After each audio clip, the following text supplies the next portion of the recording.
محترم بزرگ عزیز دوستو، اللہ جل جلالہ و من والہ نے ہم سب کو اپنی زندگی میں ایک اور مرتبہ شب برات عطا فرمائی ہے۔ شب برات میں اللہ تعالیٰ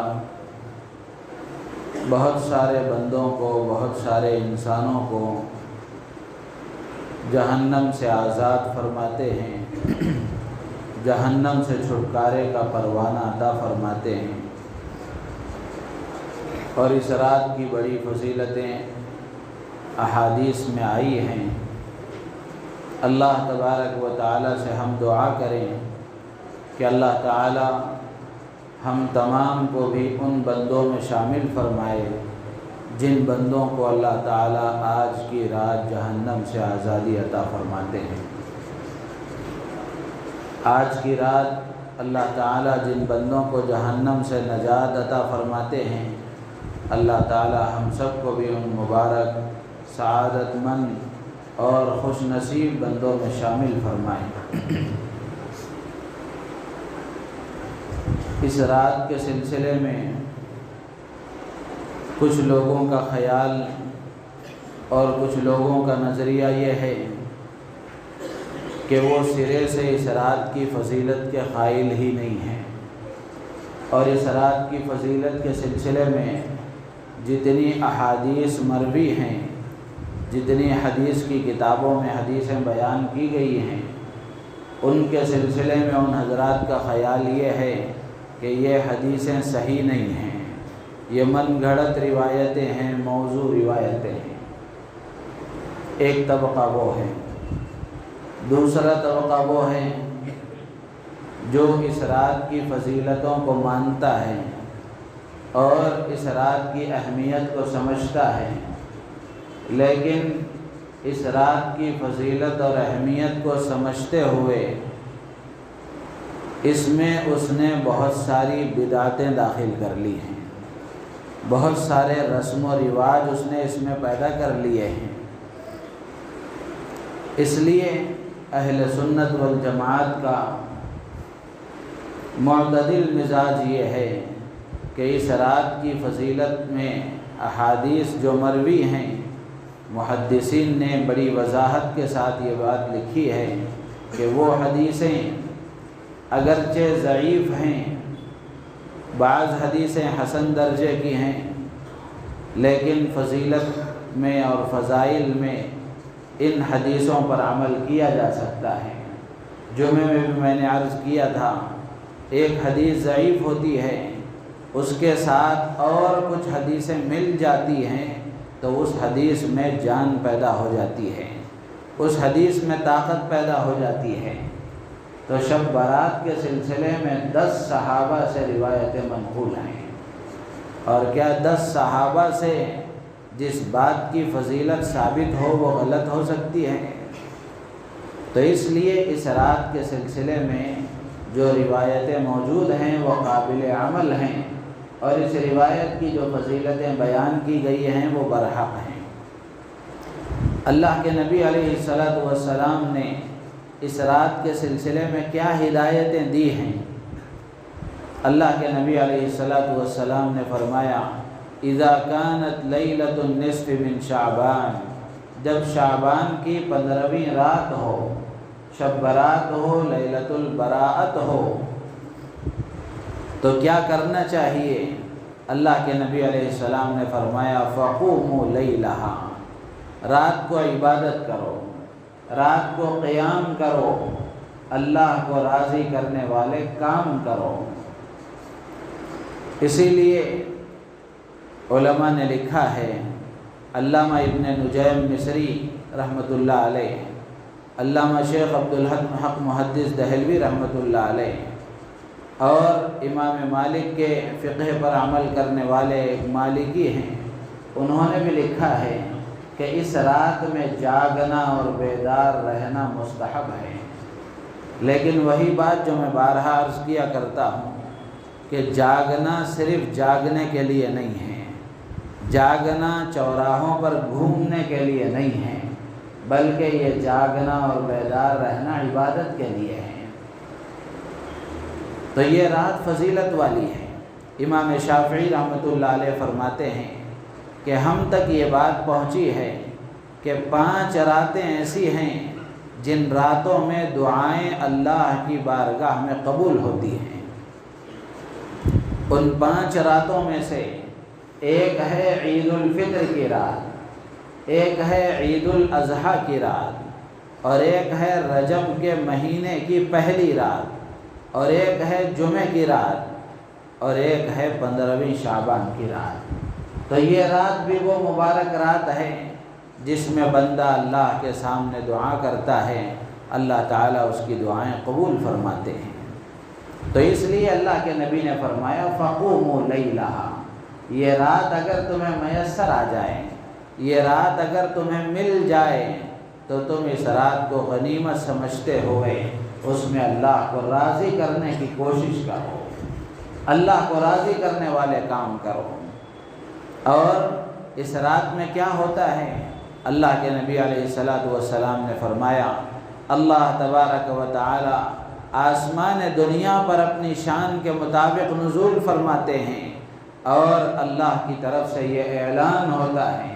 کب سے کب تک اعلان ہوتا ہے؟ غروب آفتاب کے بعد سے، یعنی مغرب کے بعد سے لے کر صبح صادق تک، تہجد کا وقت ختم ہونے تک اللہ کی طرف سے یہ ندا لگائی جاتی ہے، اور یہ آواز اللہ کی طرف سے لگائی جاتی ہے الا من مستغفر لی فاغفر لہ، ہے کوئی مجھ سے مغفرت مانگنے والا، ہے کوئی مجھ سے اپنے گناہوں کی بخشش کا سوال کرنے والا، تاکہ میں اس کے گناہوں کو معاف کروں، تاکہ میں اس کو بخشش عطا کروں، تاکہ میں اس کی مغفرت کروں۔ الا مسترزق فارزقہ، ہے کوئی مجھ سے روزی طلب کرنے والا، کاروبار کی پریشانیاں میرے سامنے سنانے والا، روزیوں کی تنگی کا دکھڑا بیان کرنے والا، ہے کوئی ایسا فارزقہ، تاکہ میں اسے رزق عطا کروں۔ الا مبتلا فاعافیہ، ہے کوئی دکھوں کا مارا، پریشانیوں میں مبتلا، کہ وہ میرے سامنے اپنی پریشانیوں کو پیش کرے، میں اس کو پریشانیوں سے چھٹکارا عطا کروں، میں اس کو عافیت عطا کروں۔ الا کذا الا کذا حتی یطلع الفجر، اللہ کے نبی فرماتے ہیں اسی طرح اعلان ہوتا رہتا ہے یہاں تک کہ صبح صادق ہو جاتی ہے۔ تو یہ رات مغفرت والی رات ہے، نجات والی رات ہے، اللہ سے بخشش طلب کرنے والی رات ہے، اور اللہ تبارک و تعالی بندوں کی مغفرت فرمانے کے لیے یہ اعلان فرماتے ہیں۔ ایک اور روایت میں اللہ کے نبی علیہ السلام نے فرمایا کہ اللہ تبارک و تعالی آسمان دنیا پر نزول فرماتے ہیں، اور اللہ تعالی بنو کلب کی بکریوں کے بالوں کی تعداد کے بقدر اللہ تعالی لوگوں کو جہنم سے آزاد فرماتے ہیں۔ عرب کے قبیلوں میں ویسے بکریاں پالنے کا رواج پہلے سے ہے، ویسے بکریاں ہر قبیلے کے پاس زیادہ ہوتی ہیں، لیکن ان تمام قبیلوں میں بھی بنو کلب قبیلہ ایسا تھا جس کے پاس دوسرے قبیلوں کے بنسبت بکریاں زیادہ تھیں۔ تو اللہ کے نبی علیہ السلام نے کثرت کو بیان کرنے کے لیے، زیادتی کو بیان کرنے کے لیے اللہ کے نبی نے بنو کلب کی بکریوں کے بالوں کے ساتھ تشبیہ دی ہے۔ بکری کے بال کو دیکھے ہم گن سکتے ہیں کہ ایک بکری پر کتنے بال ہوتے ہیں، ہم ہاتھ رکھ کر دیکھیں اور پھر کیا گن سکتے ہیں کہ ہمارے ہاتھ کے نیچے کتنے بال آئے ہیں۔ تو اللہ تعالیٰ ایسی مبارک رات میں بنو کلب کی بکریوں کے بالوں کی تعداد کے بقدر لوگوں کو جہنم سے آزاد فرماتے ہیں۔ تو اس لیے اللہ کے نبی نے حکم دیا فقوموا لیلہا، جب شعبان کی 15ویں رات تمہیں زندگی میں میسر آ جائے تو تم اس رات کو عبادت کر کے، اللہ سے معافی طلب کر کے اپنے گناہوں کی بخشش کروا لو، اپنے آپ کو معاف کروا لو، اپنے آپ کو مغفرت کا مستحق بنا لو۔ اللہ کے نبی علیہ السلام نے اس کی ترغیب دی ہے۔ اور دوسرا کام کیا کرنا ہے؟ وصوموا یومہا، کل کے دن کا جو روزہ آئے گا، 15ویں شعبان کی رات کے بعد جو 15واں دن آئے گا، چاند کے حساب سے رات پہلے آتی ہے، دن بعد میں آتا ہے۔ سورج کے اعتبار سے دن پہلے آتا ہے، رات بعد میں آتی ہے، اور اسلامی احکامات کا جو دار و مدار ہے وہ چاند کے حساب سے ہے۔ تو اسی لیے اللہ کے نبی نے فرمایا 15ویں شب ہو، 15ویں رات ہو تو رات میں عبادت کرو، اور جب 15واں دن آئے تو اس 15ویں دن میں روزہ رکھو۔ تو ان دو کاموں کی اللہ کے نبی علیہ السلام نے ترغیب دی ہے۔ تو میرے عزیز و دوست و بزرگوں، یہ مبارک رات اللہ نے ہمیں بھی عطا فرمائی ہے۔ ہم کتنے خوش نصیب ہیں، آج کا یہ منظر اور آج کی یہ خوشگوار رات اللہ تعالیٰ نے ہمیں عطا فرمائی ہے۔ گزشتہ سال میں اس رات میں کتنے لوگ تھے جو دنیا سے رخصت ہو گئے، ہمارے ساتھ اٹھنے بیٹھنے والے، ہمارے گھر کے افراد، ہمارے ملنے جلنے والے، ہمارے ساتھ اٹھنے بیٹھنے والے، تعلق رکھنے والے کتنے تھے جو دنیا سے رخصت ہو گئے۔ آج اللہ نے ہمیں موقع دیا ہے، آئندہ شب میں ہم رہیں گے نہیں رہیں گے یہ اللہ ہی کو معلوم ہے۔ آج اللہ نے موقع دیا ہے تو ہمیں اس شب برات سے فائدہ اٹھا کر اللہ سے اپنی مغفرت کرا لینی چاہیے۔ اللہ کے سامنے رو رو کر، گڑ گڑا کر، اپنے گناہوں کی معافی مانگ کر، اللہ تبارک و تعالیٰ سے مغفرت کا سوال کر کے اپنے آپ کو جہنم سے آزاد کرا لینا چاہیے۔ اس لیے کہ آئندہ شب برات تک زندگی باقی رہے گی یا نہیں رہے گی ہم میں سے کوئی نہیں جانتا۔ نہ نوجوان یہ کہہ سکتا ہے کہ ابھی تو میرے بال پکے ہیں، میرے ہاتھ پیر میں طاقت ہے، ابھی تو میں کہاں جاؤں گا، اور بھی میری زندگی کے بہت سال ہیں، کوئی نے دعویٰ نہیں کر سکتا۔ اور کوئی بوڑھا بھی یہ نہیں کہہ سکتا، کوئی ادھیڑ عمر کا بھی نہیں کہہ سکتا، اس لیے کہ آنے کی ترتیب تو ہے، پہلے دادا آتا ہے، پھر باپ آتا ہے، پھر بیٹا آتا ہے، جانے کی ترتیب ایسی نہیں ہے۔ جس کے لیے جو وقت اللہ نے مقدر کر دیا اس وقت میں اس کو ہر حال میں جانا ہے۔ دنیا کی کوئی طاقت اس کو ایک سیکنڈ کے لیے آگے پیچھے نہیں کر سکتی۔ موت اللہ کا ایسا اٹل فیصلہ ہے کہ اس فیصلے کو بدلنے کی طاقت کسی میں اللہ نے نہیں رکھی ہے۔ اذا جاء اجلهم لا يستأخرون ساعة ولا يستقدمون۔ اللہ تعالیٰ نے قرآن پاک میں بے شمار جگہوں پر ارشاد فرمایا کہ جب ان کی موت کا وقت قریب آ جاتا ہے، جب ان کا وقت مقررہ آ جاتا ہے تو ایک سیکنڈ نہ آگے ہوتا ہے، ایک سیکنڈ نہ پیچھے ہوتا ہے۔ روزی جیسے آدمی کو تلاش کرتی ہے، موت بھی اسی طرح آدمی کے ساتھ ساتھ چلتی ہے۔ جس کو جہاں مرنا ہے، جس کی روح جہاں قبض کرنی ہے، اللہ تعالیٰ اسے وہاں پہنچا کر رہیں گے۔ مشہور واقعہ ہے، بہت مرتبہ میں نے آپ کو سنایا ہے۔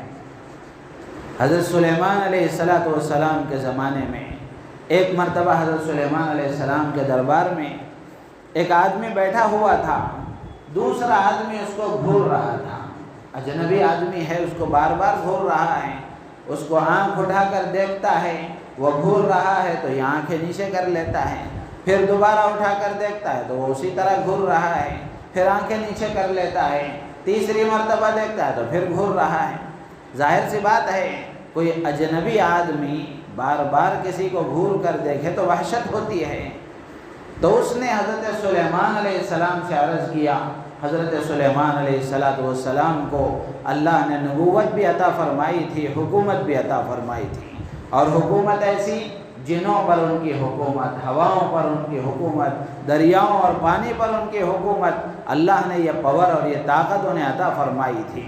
تو اس آدمی نے حضرت سلیمان علیہ السلام سے عرض کیا کہ آپ ہوا کو حکم دیں کہ وہ مجھے یہاں سے اٹھا کر ہندوستان کے کسی شہر میں لے جا کر چھوڑ دیں۔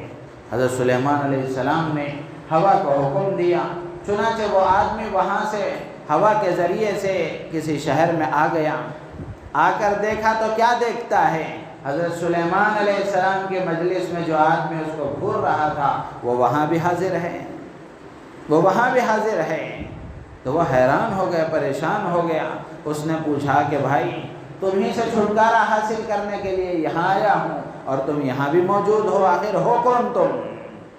آخر تم کون ہو؟ تو اس نے کہا کہ میں ملک الموت ہوں، میں موت کا فرشتہ ہوں۔ اللہ رب العزت والجلال نے تمہاری روح اس جگہ قبض کرنے کا حکم اس وقت دیا تھا جب تم اس مجلس میں بیٹھے تھے۔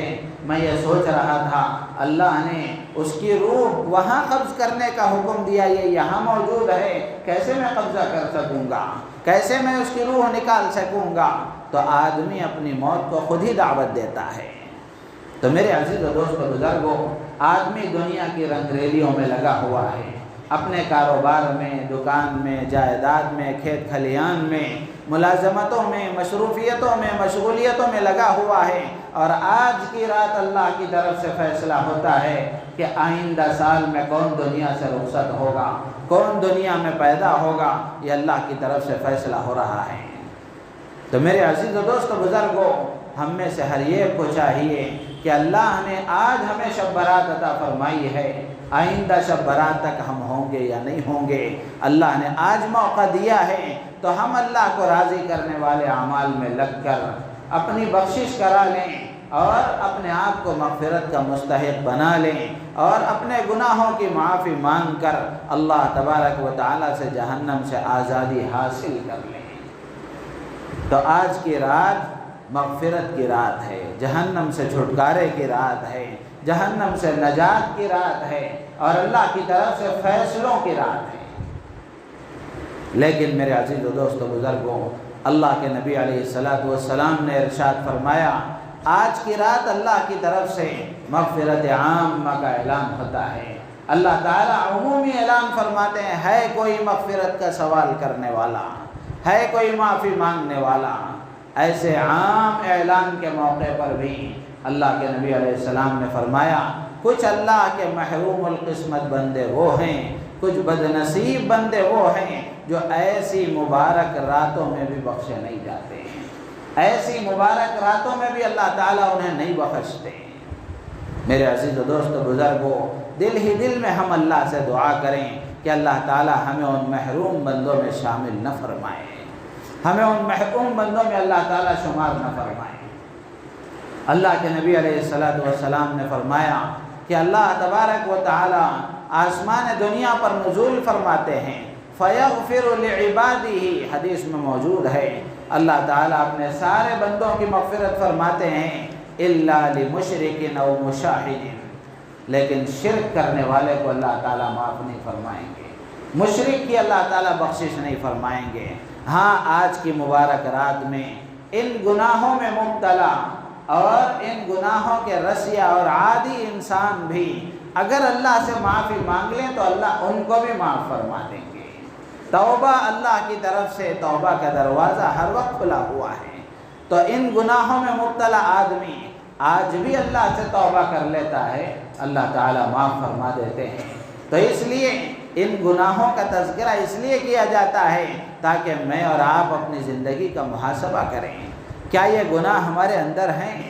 کیا ان گناہوں میں میں مبتلا ہوں؟ ہر آدمی اپنے بارے میں سوچے، دوسرے کو دیکھنے کی ضرورت نہیں ہے۔ میں اپنے آپ کا ذمہ دار ہوں، دوسرے کا ذمہ دار نہیں ہوں۔ اللہ تعالیٰ میرے بارے میں مجھ سے پوچھیں گے، دوسرے کے بارے میں نہیں پوچھیں گے۔ تو اس لیے ہر آدمی اپنے بارے میں غور کرے، اور آدمی اپنے بارے میں غور کرتا ہے تو اس کو اللہ تبارک و تعالیٰ کی طرف سے رہبری ملتی ہے۔ تو اللہ کے نبی علیہ السلام نے فرمایا کہ ایسی مبارک رات جس میں اللہ کی طرف سے مغفرت کا عام اعلان ہوتا ہے، لیکن مشرک بخشا نہیں جائے گا۔ اگر اس نے شرک سے توبہ نہیں کی اور شرک سے باز آنے کا ارادہ اور عزم نہیں کیا، اللہ تعالیٰ ایسی مبارک رات میں اسے بخش نہیں لیں گے، بخشش عطا نہیں کریں گے، اسے نہیں بخشیں گے۔ شرک کسے کہتے ہیں؟ اللہ کی ذات میں اور اللہ کی صفات خاصہ میں، اللہ کی خاص جو صفات ہیں، وہ خاص صفات جس میں کوئی اللہ کا شریک نہیں ہو سکتا، ایسی صفات میں اللہ کی کسی مخلوق کو اللہ کے ساتھ شریک کرنا، اللہ کی ذات میں اور اللہ کی صفات میں کسی کو شریک کرنا، یہ شرک کہلاتا ہے۔ بگڑی بنانے والا، شفا دینے والا، بیماریوں کو دور کرنے والا، حالات کو بنانے بگاڑنے والا، نفع نقصان کا مالک صرف اللہ ہے، صرف اللہ ہے۔ یہ عقیدہ ہمارا ہونا ضروری ہے۔ توحید کا آدمی قائل ہو، توحید الوہیت بھی ہے، توحید عبودیت بھی ہے۔ توحید کی بہت ساری قسمیں ہیں، تفصیل کا موقع نہیں ہے۔ اگر مجمل انداز میں کہا جائے تو ایک کتاب میں لکھا ہے کہ تقریباً 14 آدمی ایسے ہیں جو آج کی جیسی مقدس راتوں میں بھی بخشے نہیں جاتے ہیں۔ 14 آدمی ایسے ہیں جو آج کی رات میں بھی بخشے نہیں جاتے ہیں۔ ان میں سے میں صرف 8 کا تذکرہ کروں گا، اس لیے کہ 8 کے سلسلے میں نے حدیثیں خود پڑھی ہیں۔ بقیہ چیزیں بھی حدیث میں ہیں، اسی لیے کتاب میں لکھا ہے، لیکن میری طبیعت خراب تھی اس لیے میں نے وہ حدیثیں دیکھی نہیں ہیں، اس لیے آپ کے سامنے عرض نہیں کروں گا۔ جو حدیثیں میں نے پڑھی ہیں، جو دیکھی ہیں، جس کی عبارتیں موجود ہیں، ان حدیثوں سے متعلق باتیں آپ کے سامنے عرض کی جائیں گی۔ تو اللہ کے نبی علیہ السلام فرماتے ہیں کہ شرک کرنے والا بخشا نہیں جائے گا، اور قرآن میں اللہ نے اٹل فیصلہ فرما دیا، من یشرک باللہ فقد حرم اللہ علیہ الجنۃ ومأواہ النار وما للظالمین من انصار۔ اللہ تعالیٰ فرماتے ہیں جو اللہ کے ساتھ شرک کرتا ہے اللہ نے اس پر جنت کو حرام کر دیا ہے، ومأواہ النار، اس کا ٹھکانہ جہنم ہے، وما للظالمین من انصار، ایسے ناہنجاروں کا کوئی مددگار نہیں ہے، ایسے بے وفاؤں کا کوئی مددگار وہاں نہیں ہے۔ اور اللہ نے صاف فرمایا ہر قسم کا گناہ اللہ تعالیٰ معاف فرما دیں گے، لیکن شرک کا گناہ اللہ معاف نہیں فرمائیں گے۔ ان اللہ لا یغفر ان یشرک بہ ویغفر ما دون ذلک لمن یشاء۔ تو شرک سے اپنے آپ کو بچانا، شرک سے توبہ کرنا، یہ انتہائی ضروری ہے۔ آپ سمجھیں گے ہم تو مسلمان ہیں، شرک ہمارے اندر کہاں ہے؟ کسی موقع پر میں نے بہت تفصیل سے عرض کیا تھا کہ شرک کی قسمیں کیسے ہمارے معاشرے میں پائی جا رہی ہیں، اور شرک کس انداز سے ہمارے معاشرے میں پایا جا رہا ہے۔ الگ الگ طریقے سے، الگ الگ انداز سے شرک کی بہت ساری صورتیں ہیں جو ہم میں موجود ہیں۔ تو اس لیے شرک سے توبہ کریں، اس لیے کہ آج کی مقدس رات میں مشرک بخشا نہیں جائے گا۔ دوسری چیز اللہ کے نبی نے فرمایا کہ لمشاحن، کہ اللہ تعالیٰ کینہ اور بغض رکھنے والے کو، جس کے دل میں کینہ اور بغض ہوگا، عداوت اور دشمنی ہوگی، اللہ تعالیٰ ایسے کو بھی معاف نہیں فرمائیں گے۔ بلکہ حدیثوں میں یہاں تک موجود ہے ہر پیر اور جمعرات کو جنت کے دروازے کھولے جاتے ہیں، لوگوں کے نام اعمال اللہ کی بارگاہ میں پیش کیے جاتے ہیں، اور اللہ تعالیٰ بندوں کی مغفرت کا اعلان فرماتے ہیں۔ لیکن جو آپس میں ایک دوسرے کے لیے بغض رکھتے ہیں، اللہ تعالیٰ فرماتے ہیں ردوا ھذین حتی یصطلحا، ان دونوں کو چھوڑ دو جب تک کہ یہ آپس میں صفائی نہ کر لیں، جب تک کہ یہ اپنے دل کو پاک و صاف نہ کر لیں، اس وقت تک ان کو چھوڑے رکھو۔ تو کینہ، بغض، یہ اللہ کو سخت ناپسند ہے۔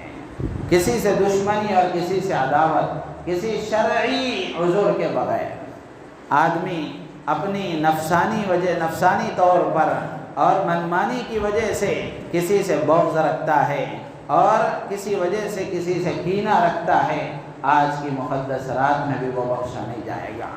کینہ اور بغض بولنے کو بہت آسان لفظ ہے، لیکن اس کا مطلب کیا ہے؟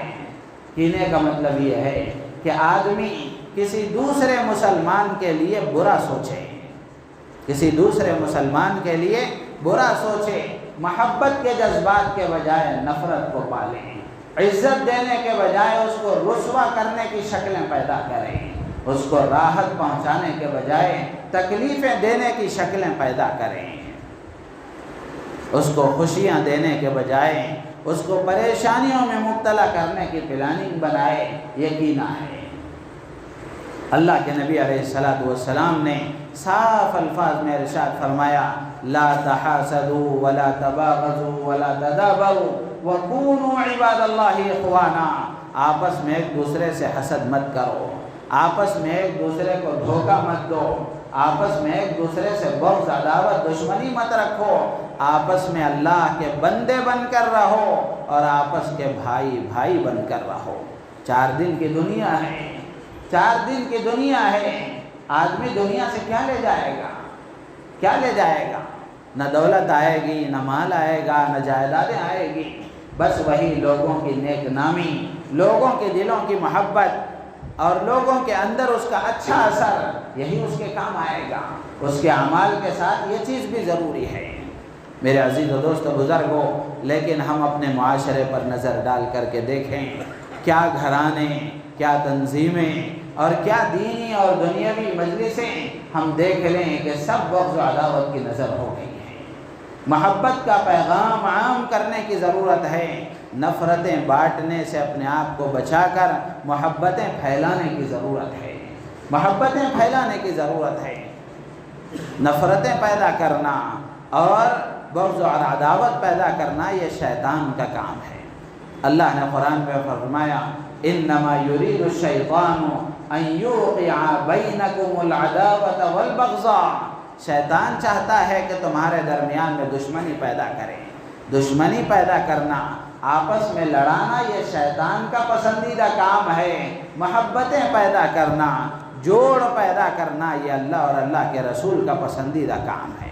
میں اور آپ اللہ کے رسول کے ماننے والے ہیں، اللہ کے ماننے والے، تو ہم جوڑ پیدا کرنے والے بنیں، محبتیں بانٹنے والے بنیں، نفرتوں کو ختم کرنے والے بنیں۔ تو ایسی مبارک رات میں بھی اللہ کے نبی نے فرمایا کہ جو نفرت پیدا کرتا ہے، اپنے دل میں کینہ رکھتا ہے، کسی دوسرے سے حسد اور بغض رکھتا ہے، عداوت اور دشمنی رکھتا ہے، اللہ تبارک و تعالی آج کی مقدس رات میں اس کی بھی بخشش نہیں فرمائیں گے۔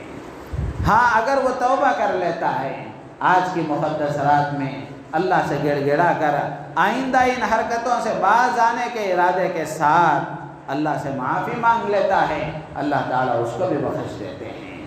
اللہ تعالیٰ مہربان ہے اپنے بندوں پر، اللہ نہیں چاہتے کہ کسی بندے کو سزا دیں۔ وَمَا كَانَ اللَّهُ لِيُعَذِّبَهُمْ، اللہ تعالیٰ کسی بندے کو سزا دینا نہیں چاہتے۔ اور قرآن پاک میں اللہ نے بے شمار جگہوں پر اظہار فرمایا وَمَا رَبُّكَ بِظَلَّامٍ لِّلْعَبِيدِ، تمہارا رب بندوں پر ظلم کرنے والا نہیں ہے۔ تو میرے عزیز و دوست بزرگوں، اللہ لطیف بعبادہ، اللہ تعالیٰ اپنے بندوں پر بڑا مہربان ہے۔ اسی مہربانی کا نتیجہ ہے کہ ایسی مبارک راتیں بہانے کے طور پر اللہ تعالیٰ عطا فرما کر بخشش کر دیتے ہیں، معاف فرما دیتے ہیں، مغفرت کا مستحق بنا دیتے ہیں۔ ہاں اگر کوئی بدقسمتی سے اپنے آپ کو محروم بندوں میں شامل رکھنا ہی چاہے تو اللہ تعالیٰ اس کو چھوڑ دیتے ہیں۔ تو اس لیے میرے عزیز و دوست بزرگوں، مشرک نہیں بخشا جائے گا، اور اسی طریقے سے دلوں میں کینہ رکھنے والا نہیں بخشا جائے گا۔ آج جو خاندانوں کی پھٹن ہے، میاں بیوی کے دلوں میں جو نفرتیں ہیں، اولاد اور والدین میں جو نفرتیں ہیں، یہ سب اسی کا نتیجہ ہے۔ تو اس لیے محبتیں بانٹنے کی ضرورت ہے، محبتیں پیدا کرنے کی ضرورت ہے، نفرتوں سے باز آنے کی ضرورت ہے۔ اور تیسری، اللہ کے نبی علیہ السلام نے 6-7 آدمیوں کو یک ساتھ گنایا حدیث میں۔ اللہ کے نبی علیہ السلام فرماتے ہیں کہ لا ينظر اللہ فیہا، اللہ تبارک و تعالیٰ ایسی مقدس رات میں نہیں دیکھیں گے نظر کرم سے اس آدمی کی طرف جو اپنا ازار، اپنا کپڑا ٹخنے سے نیچے لٹکاتا ہے، جو پینٹ ٹخنے سے نیچے پہنتا ہے، جو لنگی ٹخنے سے نیچے پہنتا ہے، جو جبہ ٹخنے سے نیچے پہنتا ہے، جو پاجامہ ٹخنے سے نیچے پہنتا ہے، یہ سب اس میں داخل ہیں۔ آج اللہ کی نظر کرم ہم پر سے ہٹی ہوئی ہے، اس کی ایک وجہ یہ بھی ہے کہ مسلمانوں کا عام طبقہ، اور اگر کہا جائے تو غلط نہیں ہوگا، 90 پر 5%، 90 پر 6% طبقہ ایسا ہے جو ٹخنا چھپانے کا عادی ہے۔ آج ہم دیکھ لیں، ہم نے اس کو فیشن سمجھا ہے، کیا نوجوان کیا بوڑھے سب مبتلا ہیں، جبکہ یہ گناہ کبیرہ ہے، گناہ کبیرہ ہے، بڑا گناہ ہے۔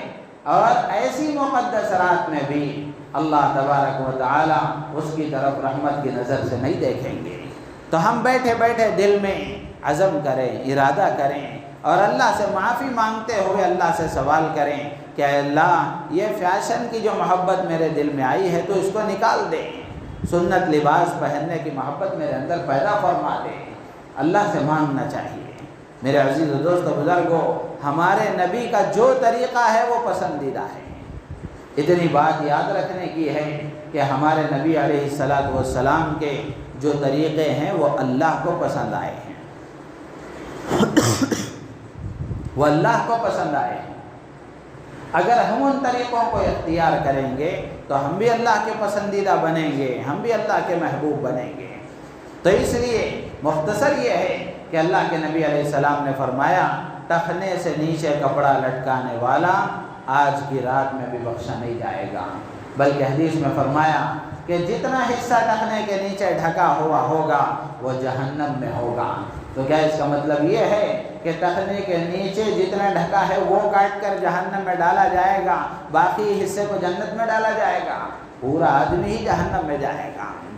تو اس لیے ہم توبہ کریں اس سے، لباس اچھے سے اچھا پہنیں، جو لباس پہنیں اتنی بات یاد رکھیں کہ ٹائٹ نہیں ہونا چاہیے، ڈھیلا ڈھالا لباس ہونا چاہیے، ٹخنے سے اوپر ہونا چاہیے۔ اور اس زمانے کے جو صلحاء اور اللہ کے نیک بندے ہیں ان بندوں کا لباس اختیار کرنے کی کوشش کرنا چاہیے۔ تو اللہ کے نبی نے فرمایا کہ اللہ تعالیٰ مغفرت عامہ کا اعلان فرماتے ہیں، لیکن ٹخنے سے نیچے کپڑا لٹکانے والے کو اللہ تعالیٰ معاف نہیں فرماتے ہیں۔ اسی طرح اللہ کے نبی نے فرمایا وَلَا إِلَىٰ عَاقٍ لِوَالِدَيْهِ، اسی طرح والدین کا نافرمان بھی آج کی رات میں بخشا نہیں جائے گا۔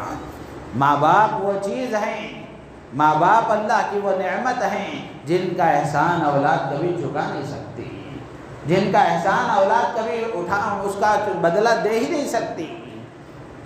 اللہ کے نبی علیہ السلام نے حدیثوں میں بے شمار وعیدیں بیان فرمائی ہے والدین کے نافرمان کے لیے، اور خود قرآن پاک میں بھی اللہ تعالیٰ نے بے شمار آداب بیان فرمائے ہیں والدین کے۔ لیکن آج ہم دیکھیں کہ بچے ماں باپ کے نافرمان ہیں، ماں باپ اپنے بچوں سے تنگ آ چکے ہیں، ماں باپ اپنے بچوں سے تنگ آ چکے ہیں۔ جہاں اس وقت میں والدین کے نافرمان بچے ہیں اور والدین اپنی اولاد سے تنگ ہیں، اس میں والدین کی بھی غلطی شامل ہے، والدین کی غلطی بھی شامل ہے۔ وہ اس طرح کہ بچپن میں ان کی تربیت جیسی کرنی چاہیے تھی وہ تربیت انہوں نے نہیں کی، جس کی وجہ سے بڑھاپے میں جب اولاد کا سہارا چاہیے اس وقت بے سہارا ہو گئے، اس وقت بے سہارا ہو گئے۔ تو اس لیے میرے عزیز و دوست و بزرگوں، والدین کا نافرمان بھی آج کی مقدس رات میں بخشا نہیں جائے گا۔ تو اس لیے ہم اپنے ماں باپ کو راضی اور خوش کرنے کی کوشش کریں۔ جس کے ماں باپ اس سے راضی ہیں اس کی دنیا بھی آباد ہے، اس کی آخرت بھی آباد ہے، اور جس کے ماں باپ کسی سے ناراض ہیں تو اس کی دنیا بھی برباد ہے، اس کی آخرت بھی برباد ہے۔ یہ بات میں نے بارہا سنائی ہے۔ حضرت مولانا منور حسین صاحب سورتی رحمۃ اللہ علیہ ایک بہت بڑے بزرگ گزرے ہیں، وہ فرمایا کرتے تھے اگر کسی کی ماں کا دل کسی سے خوش ہے، ماں کسی سے راضی ہے، تو ساری دنیا کے قطب و ابدال مل کر اس کے حق میں بد دعا کریں، اس کا بیڑا غرق نہیں کر سکتے، اس کا بیڑا غرق نہیں کر سکتے، اس لیے کہ ماں باپ اس سے راضی ہیں۔ اور اگر ماں باپ کسی سے ناراض ہیں، پوری دنیا کے قطب و ابدال مل کر کسی کے حق میں دعا کریں، اس کے بیڑے کو غرق ہونے سے بچا نہیں سکتے۔ تو اس لیے اپنے ماں باپ کو خوش کرنا، اپنے ماں باپ کو راضی رکھنے کی کوشش کرنا یہ انتہائی ضروری ہے۔ ماں باپ ظلم کریں، ماں باپ کچھ بھی کریں، ہر حال میں اولاد کی ذمہ داری بنتی ہے کہ وہ کسی نہ کسی طریقے سے ان کو راضی رکھنے کی کوشش کریں، اپنے دل میں ان کے لیے نرمی کے جذبات پیدا کریں۔ تو میرے عزیز و دوست و بزرگوں، والدین کا نافرمان بھی آج کی مقدس رات میں بخشا نہیں جائے گا۔ تو اس لیے ہم نوجوانوں سے اور اپنے آپ سے اور سب سے یہ درخواست کرتے ہیں کہ ہماری ذمہ داری ہے کہ ہم اپنے آپ کو اللہ کی نافرمانی سے بھی بچائیں اور ماں باپ کو ناراض کرنے سے بھی بچائیں۔ ماں باپ راضی رہیں گے، حدیث میں اللہ کے نبی نے فرمایا اس کی روزی میں برکت ہوگی، اس کی عمر میں برکت ہوگی۔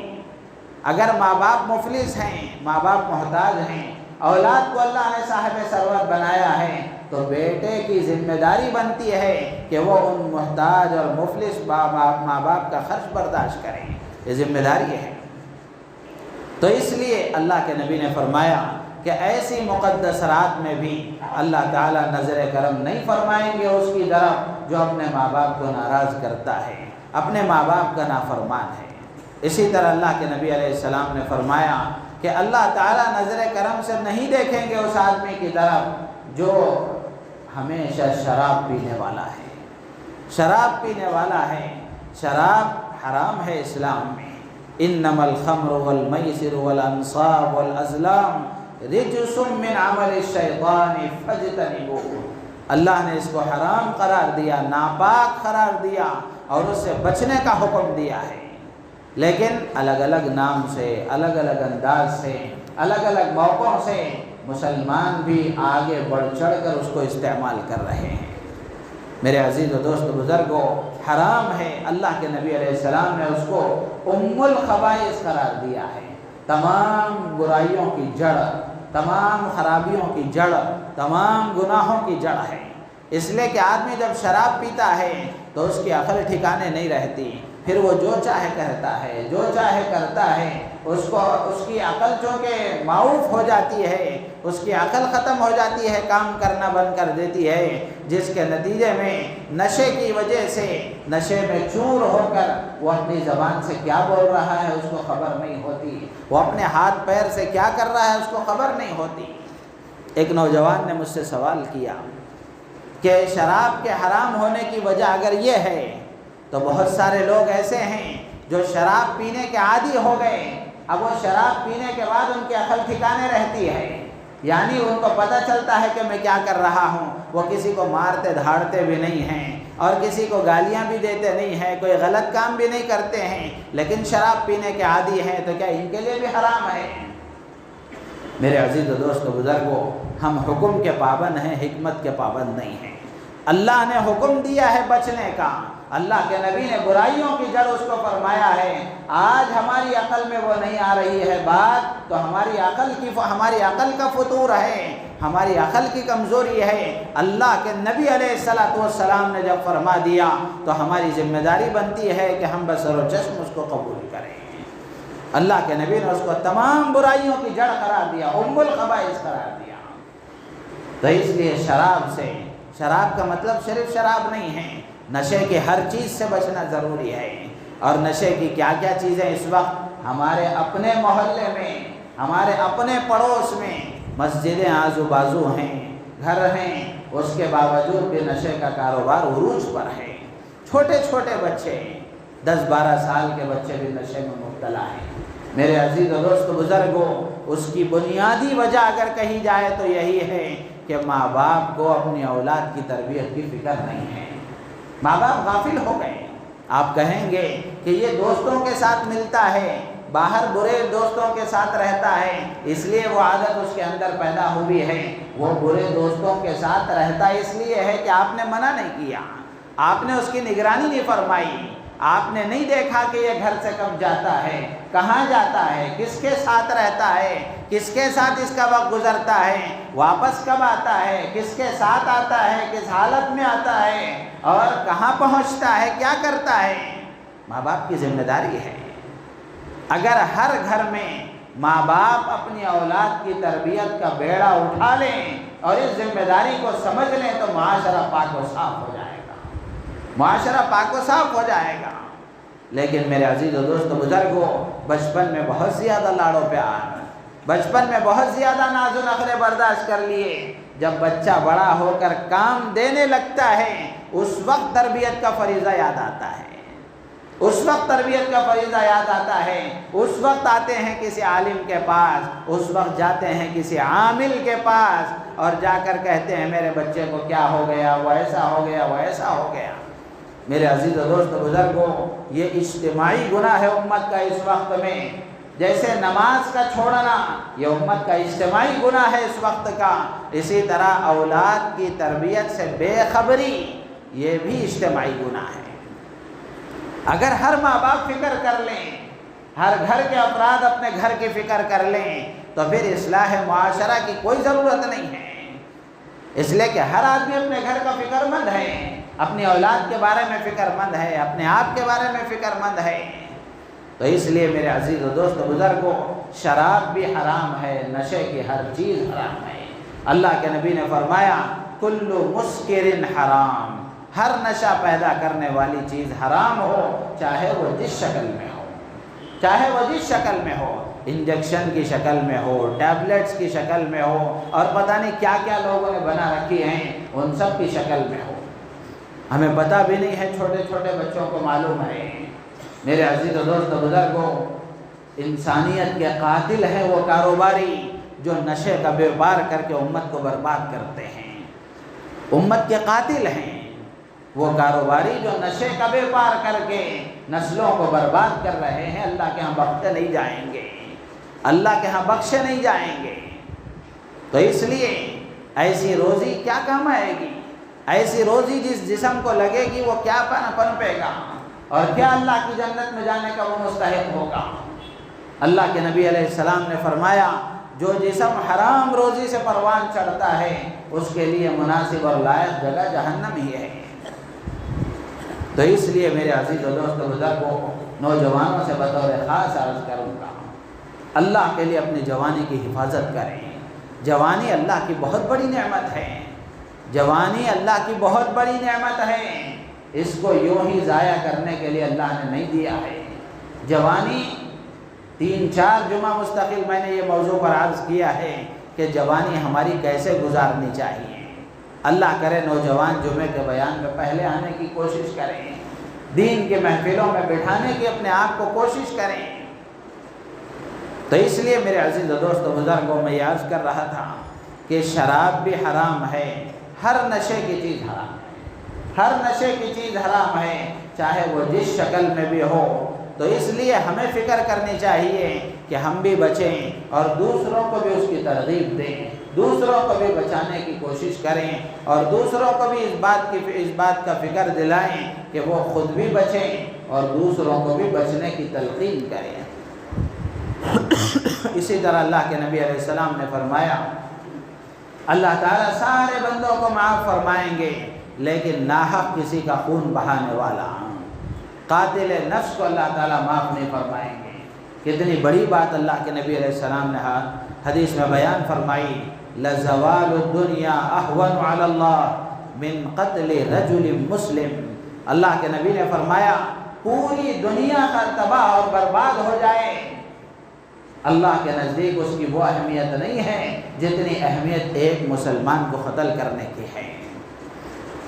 بلکہ اللہ کے نبی نے ایک اور حدیث میں ارشاد فرمایا سارے آسمان والے، سارے زمین والے، لو ان اہل السماء و اہل الارض اشترکوا، اللہ کے نبی فرماتے ہیں سارے آسمان والے، سارے زمین والے مل کر کسی ایک آدمی کو قتل کرنے میں سب شریک ہو جائیں، اللہ تبارک و تعالیٰ کے بارے میں اللہ کے نبی نے فرمایا لَأَكَبَّهُمُ اللَّهُ فِي النَّارِ، اللہ تعالیٰ ان سب کو جہنم میں ڈال دیں گے۔ تو آدمی کے خون کی قدر و قیمت ہے، آدمی کے خون کی قدر و قیمت ہے، لیکن آج ہم دیکھیں چھوٹے چھوٹے بہانوں پر، چند کوڑیوں کے خاطر، دنیاوی مفاد کے خاطر، اور پتہ نہیں اور کن کن وجوہات سے خون آسانی کے ساتھ بہا دیا جاتا ہے۔ اللہ کے نبی نے فرمایا قاتل نفس بھی بخشا نہیں جائے گا۔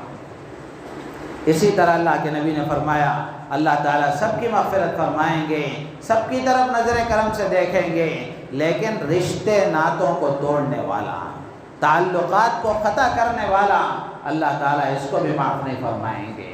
قاطع رحم اللہ تعالیٰ معاف نہیں فرمائیں گے۔ رشتے ناتوں کو جوڑنا اسلام میں اس کی بڑی اہمیت ہے، اسلام نے اس کی تلقین کی ہے، تاکید کی ہے، ترغیب دی ہے کہ رشتوں کو نبھاؤ، رشتوں کو جوڑنے کی کوشش کرو، رشتوں کو نبھا کر چلنے کی کوشش کرو۔ قرآن پاک میں اللہ نے فرمایا جو لوگ رشتے ناتوں کو توڑتے ہیں ان پر اللہ کی لعنت ہے۔ والذین ينقضون عہد اللہ من بعد میثاقہ ویقطعون ما امر اللہ بہ ان یوصل ویفسدون فی الارض اولئک لهم اللعنۃ ولهم سوء الدار۔ اللہ نے سورہ رعد میں 13ویں پارے میں ارشاد فرمایا کہ جو لوگ ان تعلقات کو توڑتے ہیں جن کو جوڑنے کا اللہ نے حکم دیا ہے۔ اس میں تو اللہ نے عام بات فرمائی، حدیث میں اللہ کے نبی نے رشتے ناتوں کی بات فرمائی، تو عام تعلقات کو توڑنے والا بھی لعنتی ہے۔ اللہ فرماتے ہیں اولئک لہم اللعنۃ، اس پر اللہ کی لعنت ہے، وَلَهُمْ سُوءُ الدَّارِ، اور اس کے لیے آخرت میں برا گھر ہے یعنی جہنم ہے، اس کا ٹھکانہ جہنم میں ہوگا۔ تو میرے عزیز و دوست بزرگوں، جوڑ پیدا کرنے کی ہم کوشش کریں، توڑ پیدا کرنے والی باتوں سے، توڑ پیدا کرنے والے کاموں سے، توڑ پیدا کرنے والی حرکات و سکنات سے اپنے آپ کو بچانے اور دور رکھنے کی کوشش کریں۔ حضرت مولانا یوسف صاحب رحمۃ اللہ علیہ فرمایا کرتے تھے، جمعہ اور جماعت کو چھوڑنے والے کو اللہ وہ عذاب نہیں دیں گے جو امت کو توڑنے والے کو دیں گے۔ توڑ اللہ کو پسند نہیں ہے، جوڑ اللہ کو پسند ہے، اور رشتے ناتوں کو نبھانا اور رشتہ داری کو برقرار رکھنا، اس کی تاکید کی گئی ہے، اور حدیث میں فضیلتیں بیان کی گئی ہیں۔ جو رشتے ناتوں کو جوڑتے ہیں ان کے لیے اللہ کے نبی نے فرمایا ان کی عمر میں برکت ہوتی ہے، ان کی روزی میں برکت ہوتی ہے، اور خاندان کا، رشتہ داروں کا آپس کا جوڑ یہ بہت بڑی طاقت ہے، بہت بڑی طاقت ہے۔ اگر آپ دیکھ لیں کسی خاندان میں جوڑ ہے، کوئی آدمی کسی پریشانی میں مبتلا ہو گیا، پورا خاندان اس کا مددگار ہو جائے گا، پورا خاندان اس کا مددگار ہو جائے گا، اس کو محسوس نہیں ہوگا کہ میں کسی پریشانی میں مبتلا ہوا ہوں۔ اگر سب کو کاٹنے کی عادت ہے اور سب کو دور کر لینے کی عادت ہے، جب وہ دنیا سے جائے گا تو اس کے آزو بازو کوئی نہیں رہیں گے، کوئی نہیں رہیں گے، کوئی اس کے سامنے آنا پسند نہیں کرے گا، کوئی اس سے ملنا پسند نہیں کرے گا۔ کچھ لوگوں کی عادت ہوتی ہے، ان کا کام ہی ہوتا ہے پھوٹ ڈالنا، ان کا کام ہی ہوتا ہے تعلقات میں درار پیدا کرنا۔ اللہ کو یہ پسند نہیں ہے، اللہ کو یہ پسند نہیں ہے، اور ایسی مبارک راتوں میں اللہ تعالیٰ ایسوں کی بخشش بھی نہیں فرماتے۔ تو اس لیے میرے عزیز دوست بزرگوں، ان گناہوں سے اپنے آپ کو دور رکھنے کی کوشش کرنا ہم میں سے ہر ایک کی ذمہ داری ہے۔ ہم دیکھیں، اپنے بارے میں غور کریں کہ کیا ان گناہوں میں مبتلا ہوں۔ اگر مبتلا ہوں، اگر گناہوں میں مبتلا ہوں تو ذمہ داری بنتی ہے کہ آج کی مبارک رات میں اللہ سے توبہ اور استغفار کریں، اللہ سے معافی مانگیں، اور آئندہ نہ کرنے کے عزم اور ارادے کے ساتھ، جذبے کے ساتھ آگے بڑھنے کی کوشش کریں۔ تو یہ مختصر باتیں تھیں جو آپ حضرات کے سامنے عرض کی گئی۔ اللہ تعالیٰ سے دعا ہے اللہ تعالیٰ ہم سب کو ان باتوں پر عمل کی توفیق عطا فرمائے، اور ان گناہوں سے مجھے، آپ کو، پوری امت مسلمہ کو، مردوں کو، عورتوں کو، اپنوں کو، پرایوں کو، سب کو اللہ تعالیٰ بچنے کی توفیق